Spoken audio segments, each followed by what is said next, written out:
Capítulo 2833. Batalha no Mar, Parte 1. As diferentes partes do localizador de caminhos ainda estavam conectadas entre si por várias sequências de runas visíveis, conectando os cristais de mana nos 4 cantos de cada vagão, mas agora elas podiam se mover independentemente.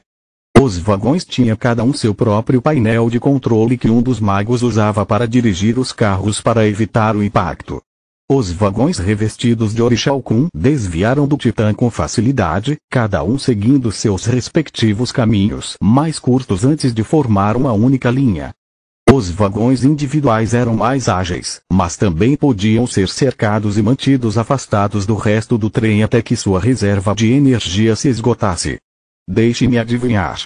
É uma besta imperadora do mar. Orion apontou o dedo para o monstro furioso que rugiu suas ordens com um bufo estridente. Seu palpite é tão bom quanto o meu. Lid colocou os olhos em Menadion, descobrindo que a criatura era chamada de Trondar, uma besta imperadora evoluída de Umbarayon, a besta mágica nascida do equivalente Mogar das baleias.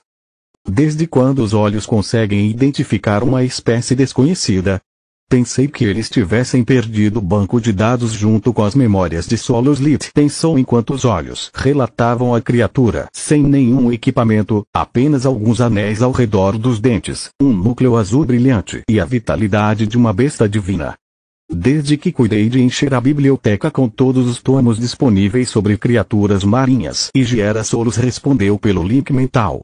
Os olhos e a biblioteca agora estão conectados, eu vou lidar com isso. Li tentou pular, mas uma aura esmeralda o prendeu no lugar. Não, você não precisa. Ragu disse. Guarde suas forças e conjure seus demônios. Nós vamos precisar deles.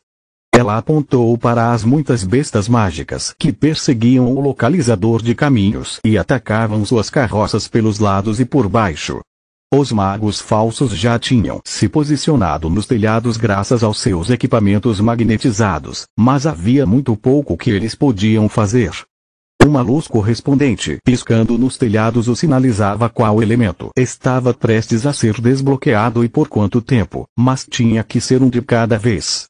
Caso contrário, o inimigo poderia ter usado magias de nível 4 e acima e dominar os humanos com números absolutos. A água complicou ainda mais o combate, pois neutralizava o fogo e a terra, enquanto a escuridão era lenta demais para importar. Lâminas de ar ainda funcionavam, enquanto raios eram rapidamente dispersos pela água salgada, perdendo o foco. As forças despertas do Conselho empregaram magia espiritual que não foi prejudicada pelos conjuntos, mas o grande número de bestas mágicas e seu tamanho exigiram muito mana para derrotá-las. E isso só se o desperto conseguisse atirar nas feras durante um salto.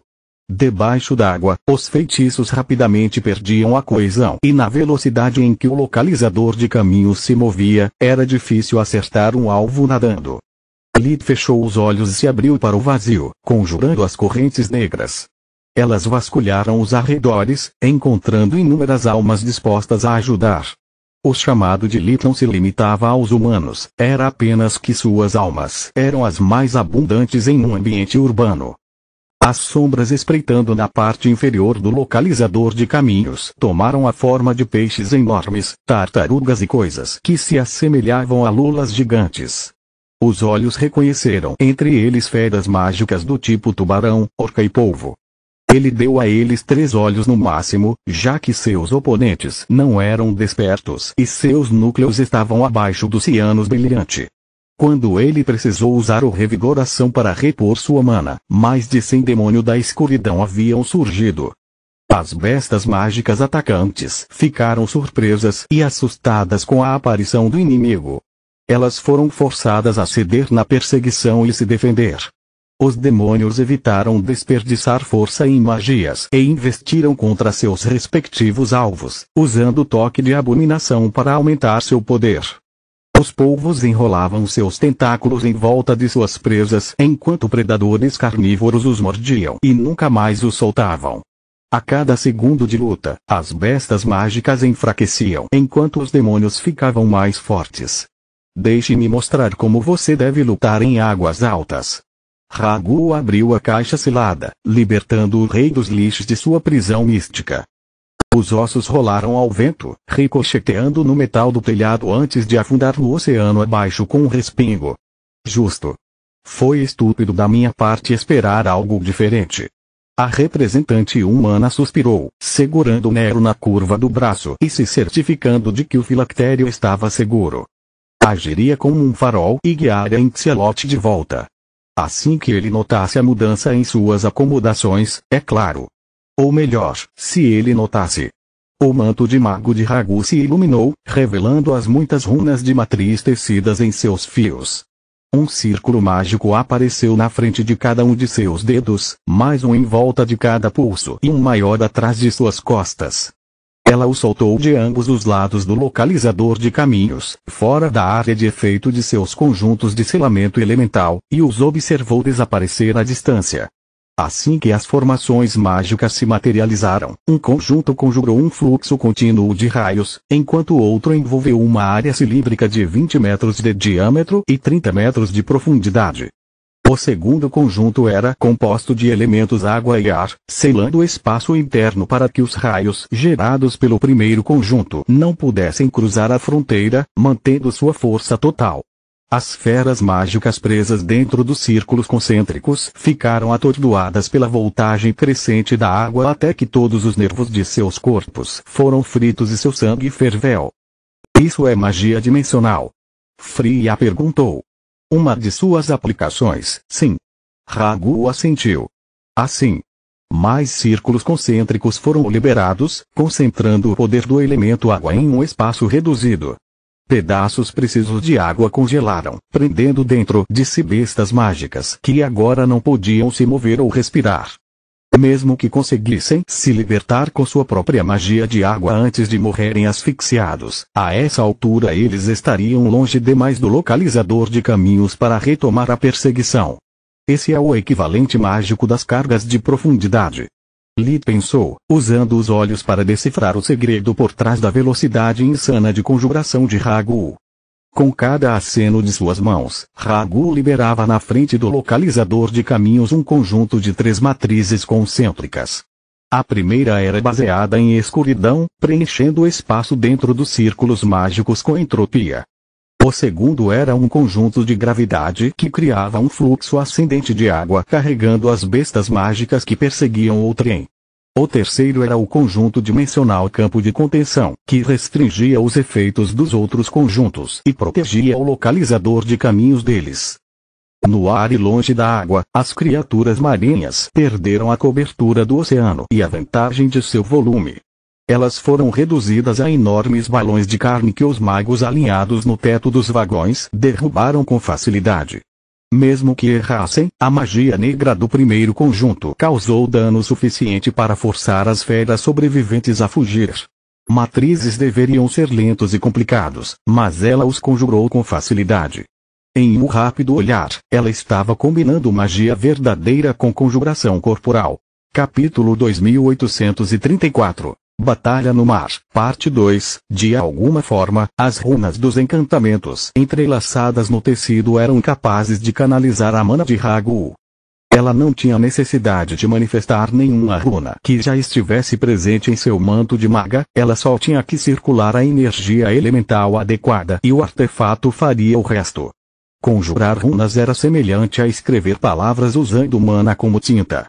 O manto, por sua vez, agia como uma impressora com uma série predefinida de caracteres que precisavam de mana para serem traçados com perfeição mecânica.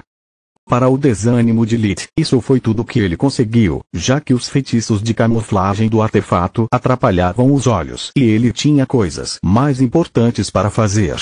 O Trondar não tinha medo dos humanos insignificantes e queria dar-lhes uma lição por invadirem seu território. O metal brilhante do localizador de caminhos e o poderoso cristal branco seriam uma ótima adição aos seus recursos, talvez até o suficiente para criar uma armadura adequada para seu corpo enorme. Esses filhos da puta são despertos e núcleos violeta brilhantes, mas são moradores da Terra, ele pensou. Todas as suas magias e equipamentos extravagantes são inúteis aqui. Lita tirou um final eclipse e um sol furioso na besta imperador, mas sem sucesso. A criatura manteve seu corpo envolto em grossas correntes de água que compensavam sua falta de equipamento. Até mesmo as chamas abrasadoras de um feitiço de nível 5 foram instantaneamente apagadas pelo oceano, o que também neutralizou o elemento escuridão antes que ele pudesse atingir a pele do Trondar. Eu poderia tentar uma magia espiritual de nível 5, mas o bastardo mantém distância. Aposto que no momento em que ele reconhecer a luz esmeralda, ele mergulhará e minha mana será perdida. Lit pensou e ele estava certo. O Imperador Bestial limitou-se a uivar ordens e atacar à distância. Ele sabia que não tinha chance de vitória contra um desperto de núcleo violeta em combate direto, mas o caminho indireto estava aberto. O Trondar usou sua enorme massa para levantar ondas gigantescas toda vez que emergia. Então, ele aumentou seu tamanho e velocidade com magia de água e áreas enviou contra o localizador de caminhos.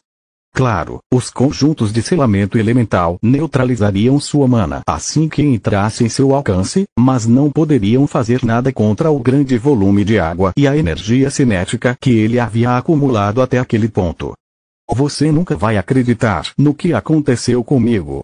Uma voz irritante disse da luz esmeralda de um passo de dobra. De alguma forma, eu me vi dormindo com os peixes e depois comendo com eles. Pena que eu era o prato principal. Água jorrou dos degraus e o traje do rei Ish agora estava adornado com várias bestas mágicas ainda mordendo seus membros.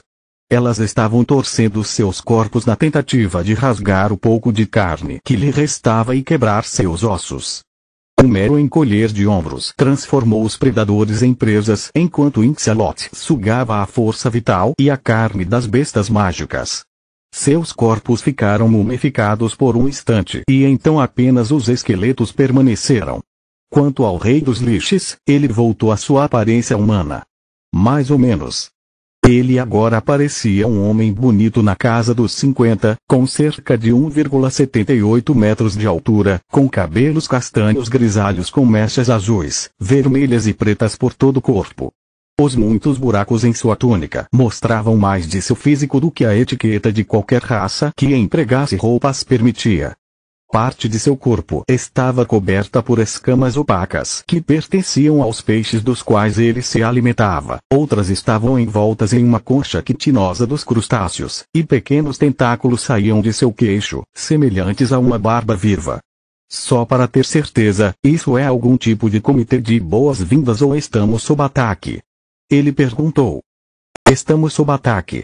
Ragu entregou-lhe o gato para que ele pudesse mover o braço livremente e acelerar ainda mais sua velocidade de conjuração. Graças aos deuses. Caso contrário, eu estaria na posição embaraçosa de perguntar como distinguir entre o buffet e nossos anfitriões. Um aceno de suas mãos de Inxalot ativou sua magia espiritual de nível 5, alguma coisa Banshee alguma coisa. Seu nome era tão pouco imaginativo quanto seus efeitos eram complexos. A magia do ar liberava uma corrente de ondas de choque de sua boca e mãos, produzindo um efeito semelhante ao grito de uma Banshee. A principal diferença era que cada explosão sônica tinha a mesma frequência, de modo que sempre que duas ou mais ondas de choque se sobrepunham, a interferência construtiva perfeita aumentava seu poder destrutivo. Além disso, Inxalot orientou seus braços na frente e nas laterais de sua cabeça para formar um padrão triangular. Quando as ondas de choque se encontraram no meio de cada triângulo que se formou conforme o localizador de caminhos se movia para frente, o elemento água mudou seu caminho. A magia de fogo alterou a temperatura da água e dividiu as ondas de choque entre três correntes de água diferentes. Em vez de colidirem e cancelarem uma outra, as três correntes espiralaram na água até que a interferência construtiva fosse restaurada, fundindo-as em uma única onda de choque. A magia da Terra conjurou uma câmara de eco temporária que amplificou o poder da onda de choque recém-nascida e a magia da luz deu substância a ela. Além disso, o som se movia mais rápido na água do que no ar, então alguma coisa Banshee alguma coisa afetou a área onde o trem estava, onde ele tinha estado e onde ele iria estar. As criaturas marinhas ficaram desorientadas, atordoadas e atiradas para longe do localizador de caminhos, enquanto as explosões sônicas as atingiam em um ataque implacável. Aqueles que sobreviveram ficaram tão confusos que não conseguiam mais entender as ordens do Barael. As feras mágicas fugiram ou confundiram aliados com inimigos e começaram a destruir uns aos outros. As laterais de 4 vagões de carga do localizador de caminhos se abriram verticalmente e vários Dolorans em forma de carros esportivos saíram deles. Lit reconheceu no chassi várias armas que pareciam, na verdade, dezenas de varinhas mágicas amarradas. Havia 4 deles, um para cada lado, e o piloto controlava apenas o da frente, enquanto o soldado no assento do passageiro mirava os outros 3. Raios combinados atordoavam o alvo apesar da massa de água, rajadas de gelo selavam seus movimentos, e projéteis de escuridão selavam o trabalho. Os Dolorans se moviam agilmente pelo ar, indo a todos os lugares onde eram necessários e atirando sem se importar, já que os passageiros do localizador de caminhos estavam protegidos pelos conjuntos de selamento elemental. Longe do selo dimensional, os soldados tinham apenas que colocar as mãos para fora das janelas para liberar barris de metal preto de seus anéis dimensionais. Eles afundaram rapidamente, atingindo uma profundidade de várias dezenas de metros antes de explodir. As ondas de choque liberadas deformaram a superfície do mar por um segundo e explodiram tudo em seu caminho. Mesmo aqueles longe da explosão não estavam a salvo de seus efeitos secundários. Agora você pode ir. Ragu levantou a barreira esmeralda ao redor de Lit e ele decolou. As bestas imperiadoras tinham visão ruim, precisando de ecolocalização para localizar seus inimigos e soldados. Mesmo à distância, o feitiço de Inxalot e as cargas de profundidade haviam bloqueado seus sentidos e o Trondar não era diferente. Quando ele percebeu que o sol estava escurecendo antes da hora, já era tarde demais. Continua no próximo vídeo.